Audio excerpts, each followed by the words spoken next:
So today we are very excited because tomorrow, March 8th, is International Women's Day. And it's only fitting that this is an important touch point for us as a Hindu community. Because Shakti, as we all know, Shakti is the ancient Sanskrit word for power, and it is seen as an inherently feminine trait. So, Hinduism is a religion that has always celebrated womanhood and strong womanhood. We also honor the feminine in divinity, with Devi worship being one of the biggest aspects of our religion.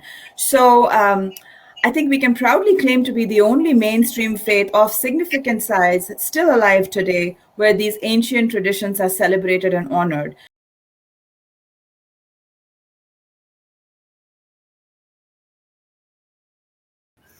The modern day isms and ideologies emanating from the West are loaded with the same biases.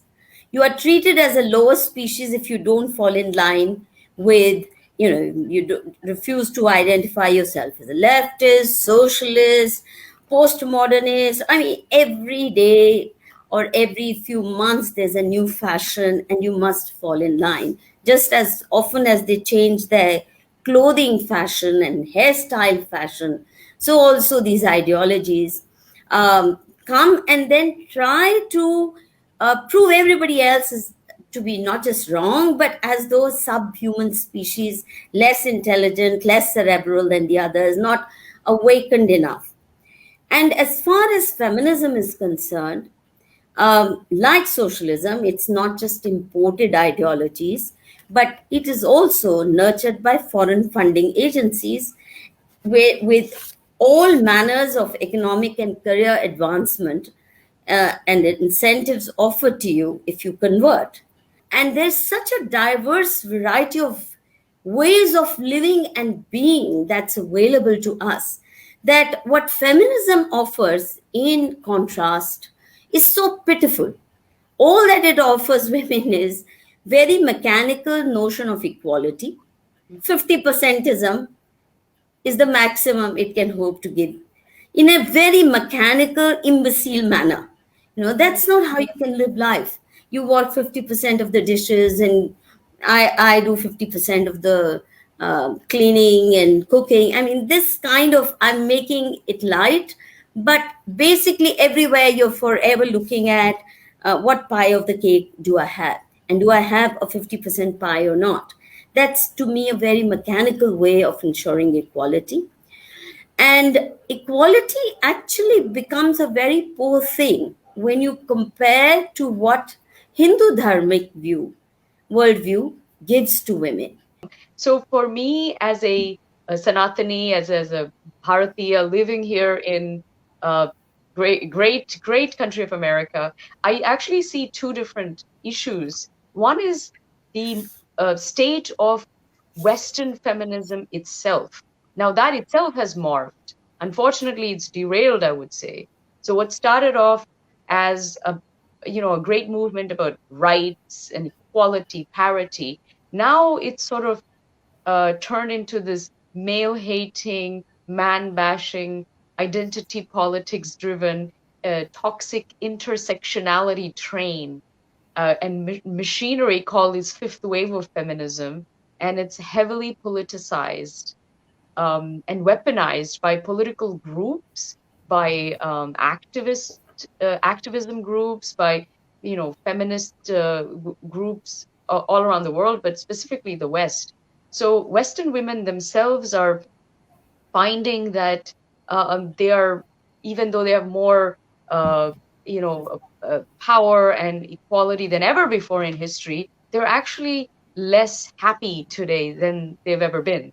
And why is this the case? This is very bizarre. That's because they're not, the notion of what it means to be a woman has changed. There's so much force down our throats, and we are told how to think and how to behave.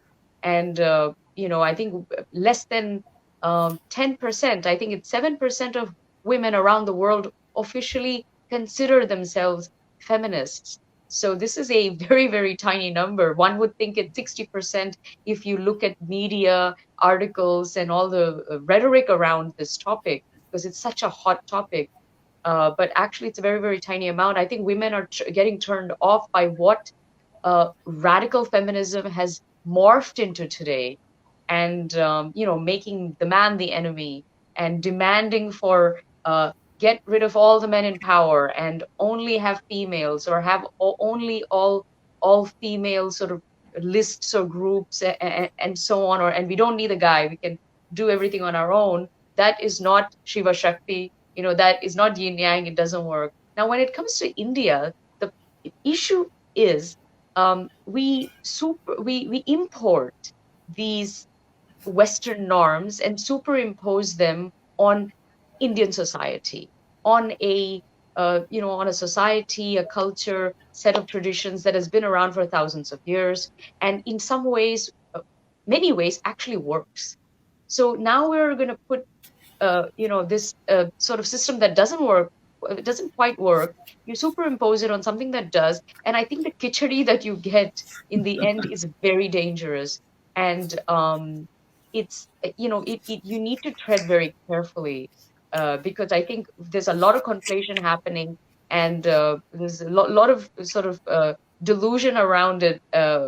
These Indian activists sort of thinking that that they live in America, and they want to sort of force down those sort of ideals onto Indian women who are actually quite happy the way that they've been brought up, with their ideals, with their traditions, and so on. And then, of course, you bring in the Dharmic aspect of it. That's another layer altogether.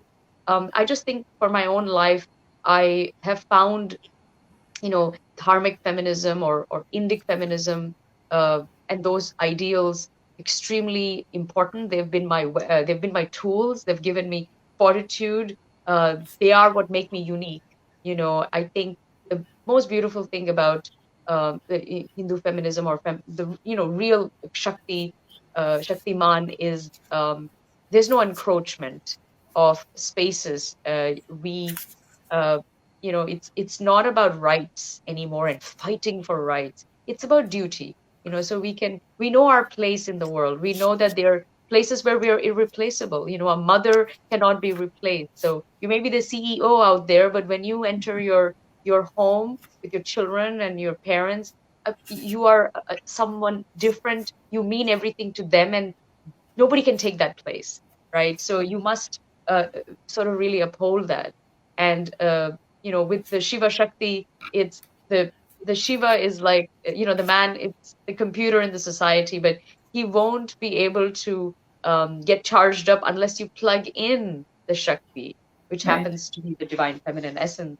So we really need to find the balance. I think Hinduism actually offers the best model for this, the complete marriage and the beautiful harmony of the two. It's needed in the world. I think we need ambassadors to talk, write, teach this en masse, because I think that's really the only thing that can, give the world a new model, I think.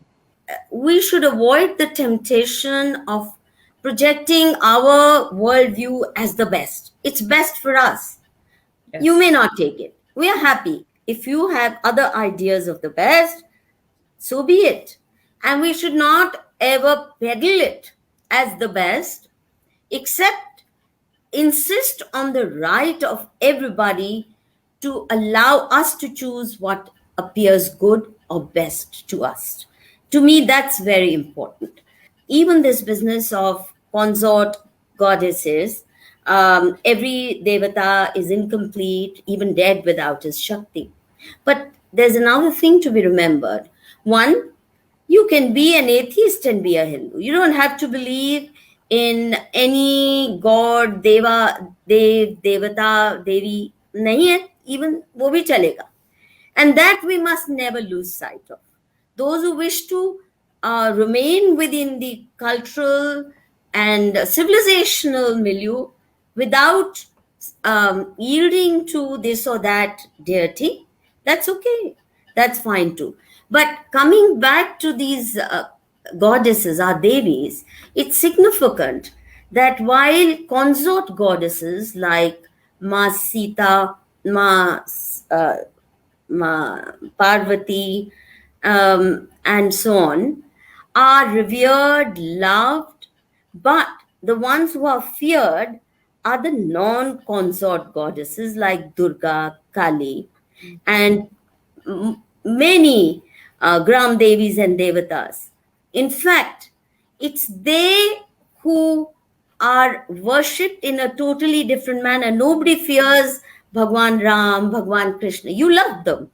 We actually talk to them. We treat them like part of our family, and hence the deity is fed every day, bathed, fed, rested, celebrated exactly as you would a member of the family. But it's the non consort goddesses who become even more powerful. And that's an important reason why women in India who choose to remain single, who don't need a male protection, who don't need a male partner to feel complete, whereas the male gods are incomplete without their Shakti, but women, the feminine, becomes more powerful without the overarching presence of the male, even as Ardhanari Narishwar. That's really important.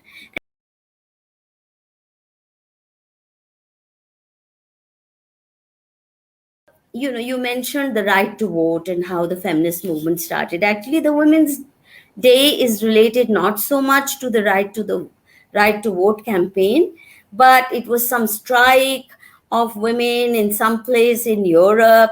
It actually has no relevance in a way for the rest of womankind. And to my mind, it's actually much more important that every culture has its own day Mm. for women. We don't have, we don't actually, but in India, we don't need Indian Women's Day because the Navratra festival that comes twice a year is all about worship of the feminine, among many other things. So we don't need one day. Actually, we claim every day as our own. From 19th century onwards, when the incipient freedom movement began to take place, with it also came social reform movements, which took on all those issues which had begun to adversely affect women thanks to foreign invasions.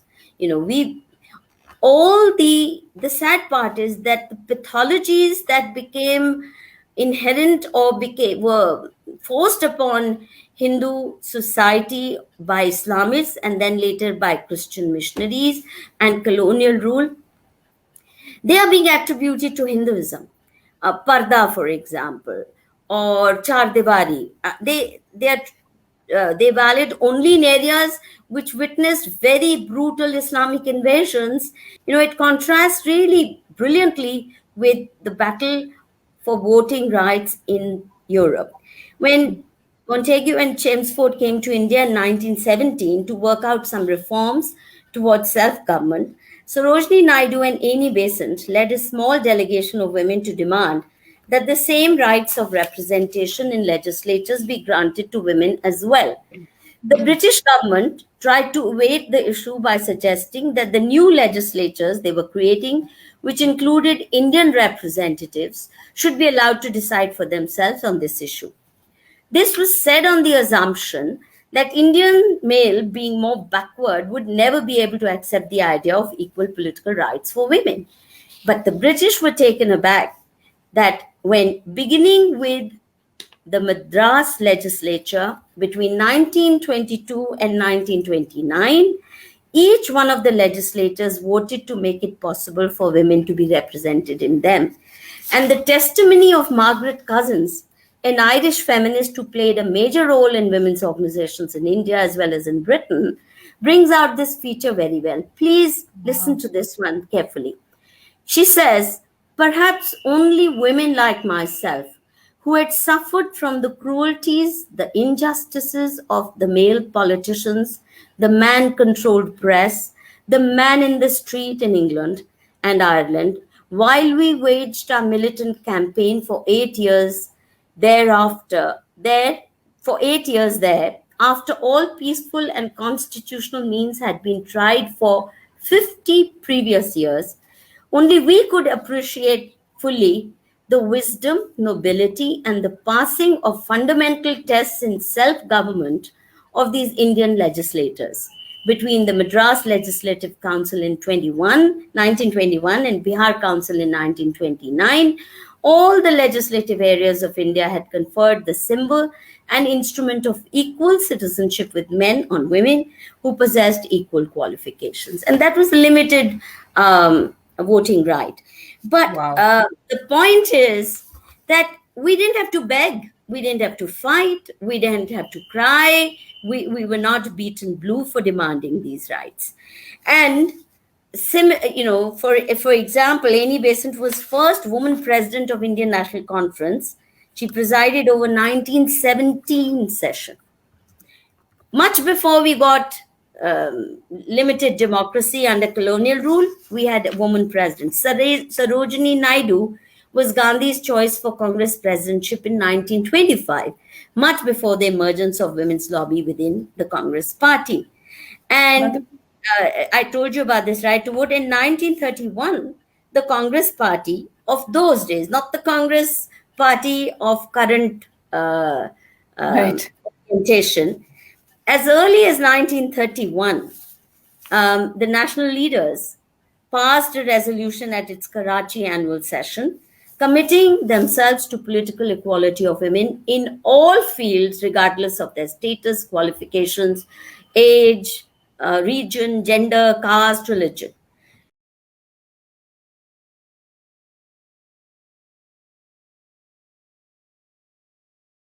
Having grown up in the Middle East, in a Islamic theocracy, where I really was a ethnic and religious minority, and then moving to Europe and then Australia and now America, I've always been an outsider.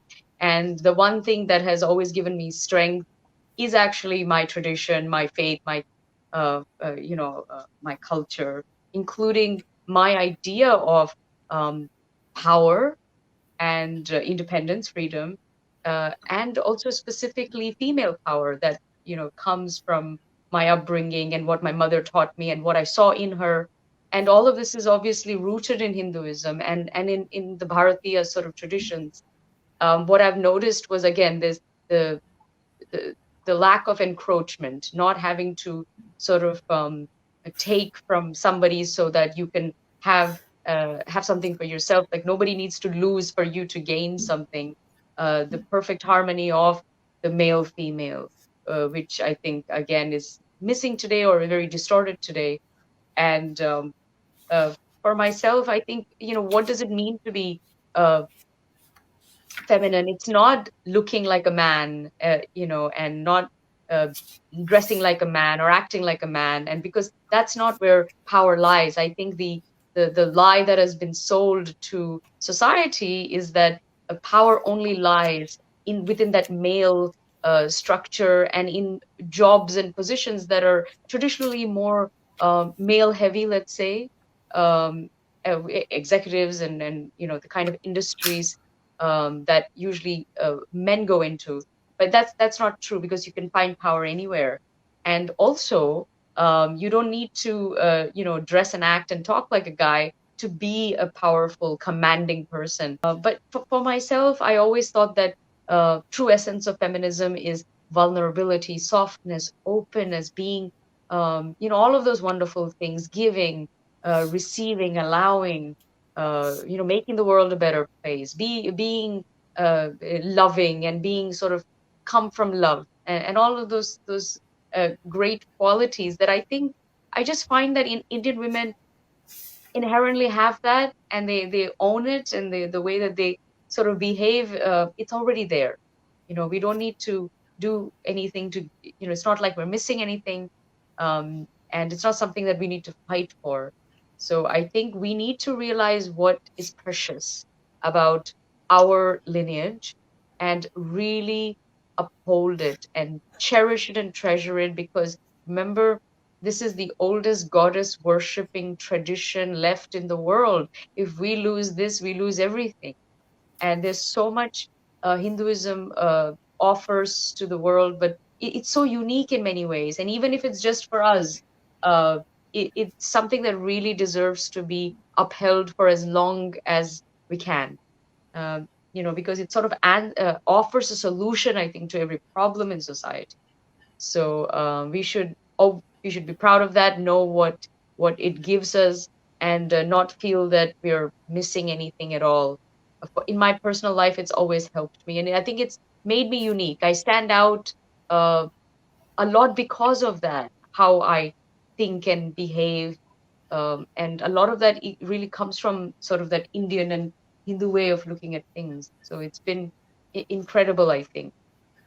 I mean, in India, a man may or may not be, he may be forgiven for not being a good husband, but a man is never forgiven for being a bad son. Even at age 50, a man who bows in reverence before his mother and will say things like, it's very common to hear sons say, my mother is my God. She's the most sacred deity in my life. And if I am a good son, then I don't need to do any other prayer. This is the highest prayer I can offer. So the society has given women in our country, I mean, she's not referred to as housewife, she's referred to as Greh Lakshmi, the goddess of wealth of the household. And surely you're not supposed to maltreat your uh, own Lakshmi incarnate. So there are so many cultural ways in which men have been taught to have a reverential relationship, not just vis-a-vis their mothers, but even sisters, the brother-sister bond. Not that it survives in that pristine form all across society, but it still does in many, many communities and in countless families. And I think we need to be able to protect it. And since the divine in the Hindu worldview dwells within each human being, you can be Ram like, you can be Krishna like. I mean, that option of rising to the divine or emulating those qualities is in all of us, is available to all of us. And if you don't emulate those qualities, all you want is this narcissistic form of individualism, then you act as a very disruptive force, whether in the family, within. And that's why you see in the West, divorce rate is so high. There's no predicting how long a marriage will last. And they want us to actually go that route. And I find it very worrying when Western feminists will say, but divorce rate in India remains so low, though you have so much oppression, etc. I mean, what kind of perverse mindset looks for breakdown of family as a sign and symptom of women's freedom? That Wow. means you become incapable of coexistence with other members of your own family. You become a misfit, a social misfit. And feminism ought not to be mass producing social misfits. It ought to produce a more balanced equation between men and women.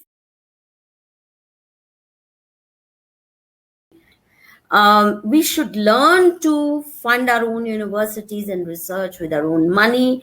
We should learn to fund our social activism or whatever goodyism we want to practice through our own money. If you can't dip into your own pocket and do work for society, you have no right to call yourself a social worker. If you need a per diem allowance of $1,500 to go and visit a nearby village so that you can see how unhappy they are, you have no business to. You're serving yourself in the name of the cause.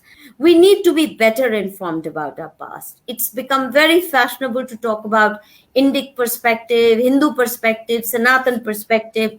We cannot reduce them to mere cliches, fashionable cliches, in the same way that feminists have, certain keywords that they throw around in order to convince the world that they're on the right path. We can't afford to do that.